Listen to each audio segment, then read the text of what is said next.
On va désormais s'intéresser à l'effet sur les volumes d'un agrandissement ou d'une réduction. On a vu que pour les R, si le rapport, le coefficient était K, l'air était multiplié par K au carré. Que se passe-t-il pour les volumes? On va le voir à partir d'un exemple. On admettra que la généralisation est vraie comme on le fait pour les R. Je prends un pavé droit, je multiplie chacune de ces dimensions par 3. On trouve le pavé droit ci-contre. On a combien de fois le volume du premier pavé droit? On l'a 3 fois 3 fois encore 3. On a 27 fois. En fait, le volume a été multiplié par 27. Donc ici, on a multiplié les dimensions par 3. Le volume a été multiplié par 27, qui correspond à 3 au cube.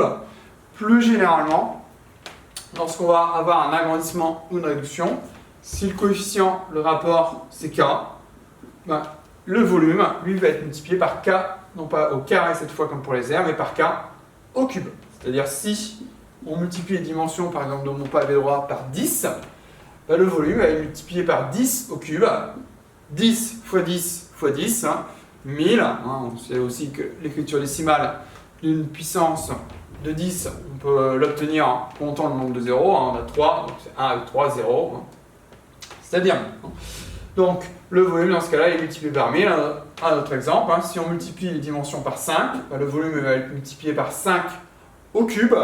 5 fois 5 fois 5, on trouvera 125.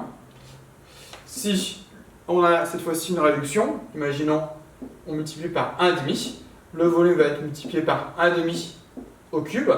1,5 au cube, ça va être 1,5 fois 1,5 fois 1,5. 1,5 multiplié par 1,5 multiplié par 1,5.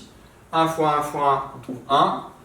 2 fois 2 fois 2, c'est-à-dire 2 au cube, on va trouver 8. Le volume va être multiplié par 1/8, c'est-à-dire il va être divisé par 8. Donc voilà comment on applique les agrandissements et les réductions sur les volumes, l'effet. Ça va être multiplié par K au cube, si K est le coefficient, le rapport d'agrandissement et de réduction.